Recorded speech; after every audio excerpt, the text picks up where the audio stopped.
Can't do the mouth clicking, but I could try. God damn it! So hey, what's up, guys? It's your boy, the insane gang break here. How ya doing? How ya doing? So episode 12 review, a Pokemon 2019 series, because I don't think this series has an official name. Although there is an abbreviation for it, but I don't think we officially know what the name of the series is yet. Um, it's really, I mean, the whole episode is a fight. It's a fight and then a cliffhanger. So Lance versus Leon, and then the Dreadnought attacking. The episode in itself is fine. It's nice that Lance canonically still has the red Gyarados, because if I remember right, it was right before I think Ash fought Price that we had the whole Gyarados situation like it is in Gen 2. And I believe Lance caught the red Gyarados back then. So I like that canonically. I think he still has it. Um, the fight was fine. I think this is the first time we got to see Dynamax in the anime, which seems to be interesting. They seem to keep every element that's in the games, like how it changes the terrain around the Pokemon. I do find it interesting that you can use Dynamax moves to like block other Dynamax moves. So like I think what was it? I think Gyarados used like Max Geyser, and the way he avoided it, I believe, was like Max Lightning, or and then he also used like Max Airstream to block Max Strike. I want to say is what it was. The only thing about the fight I don't really understand is how the hell Leon won at the end with the whole, oh, you dodged, oh, you think you dodged the Max Hell Flare, did you? And then it gets like this weird residual damage that comes out of nowhere after the fact. I don't know what that is. I mean, granted, I don't have as much of Dynamax experience as I probably should, but like, I don't ever remember in the main game, like in Sword and Shield, where if you protected against a fire move, you could still take residual damage from it. Not to my knowledge, so that's the only thing to me I find kind of wonky.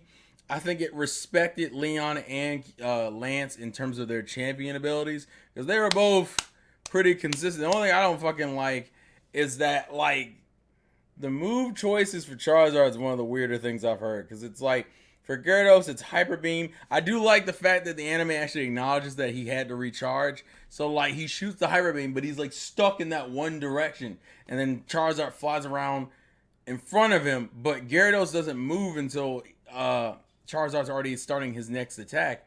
And I'm like, oh, that makes sense because he's recharging Hyper Beam, so he can't just immediately turn around and shit. So I respect that, but I think Gyarados' moves is Hyper Beam, Aqua Tail, Dragon Dance, and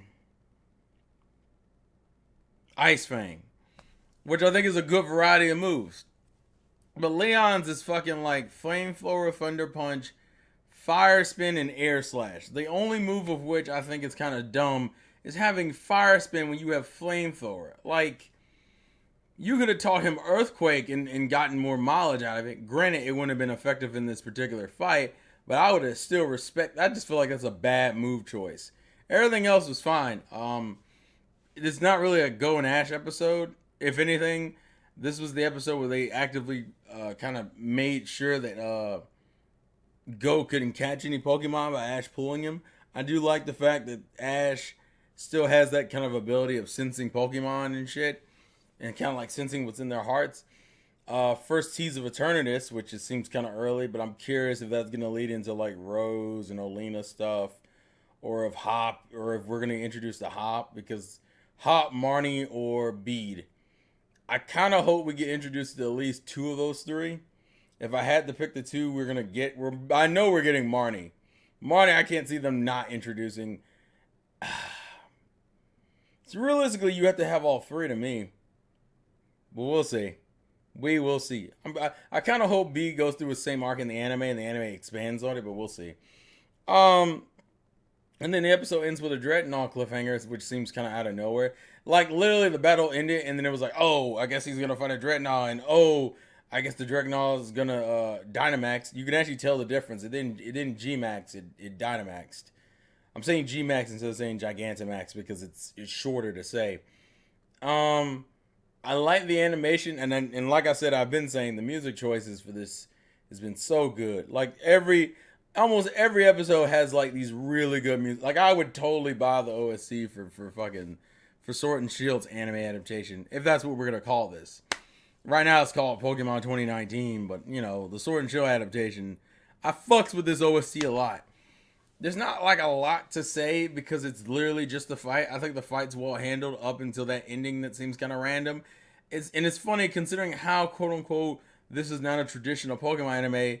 It still does the traditional Pokemon anime thing by whoops by having Ash run into the champion relatively early in his journey, which is what he does in every region. I think past Gen, I think Gen 3 is what started it because he didn't run in the Lance until like towards the latter end of Gen 2. So yeah, I think Gen 3 started with Steven and then Cynthia and then Alder. Well, actually, no, Alder he didn't run into until later. Unless you count Iris because Iris travels with him and Iris is technically the champion of Black and White 2. Um, but the point is that they're following that tradition. And then he's going to fight Leon next week, which is about on par what he did. Like he did it with Diantha. I remember that. And Alola didn't have a league at the time, so yeah, unless you count the fights with Kukui. Uh, so, I mean, fine episode. Nothing crazy. Nothing super interesting. It's literally a fight for 15 minutes or so, with a little bit of pre and post battle stuff leading into a cliffhanger. There's not a lot to say. It's a fine fight. Good representation and continuity for Lance. I can't tell if Ash recognizes Lance from the past or if he's just saying, "Oh, look, it's Lance." I couldn't tell. Other than that, I guess we're good, and Koharu will show up in 6 weeks. I don't know. I'm not super into the way they're handling Koharu because I don't. That and because this series currently has no goal. It's very like a Lola in the sense that I'm just kind of watching episode by episode, and they're like, I feel like the moments are better here than for me than being interested in a Lola, but it's still that random ass. Here's random shit happening over here. There's randomly shit happening over here. Whoa, what new random shit's gonna happen next? It's still like that, but it's not like, oh, we're in a market kind of bullshit. So I don't know. We'll see. Um, Thank you guys for watching. Thank you guys for the support. Next week we'll get to see Ash versus Leon, and then we get to see G Max Pikachu because they already teased it in the preview, which I mean, we knew we were gonna see it anyway because once it's a G Max Pikachu in the game, just like there's a G Max Meowth, you knew we were gonna see that in anime at some point. It's earlier than I thought it would be, but I imagine. And the kicker is that we'll see it again, probably at the end of the series when he refights Leon at the end of the series, like we all expect him to. But that's besides the point.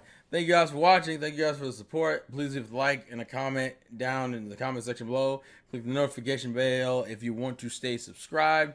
This has been your boy, the Insane Game Freaks. Get so manic here. As a game, play to win. And I will catch you guys later. Peace out, everyone, because I have work tomorrow. But I never lose. Or should I say, I never freeze.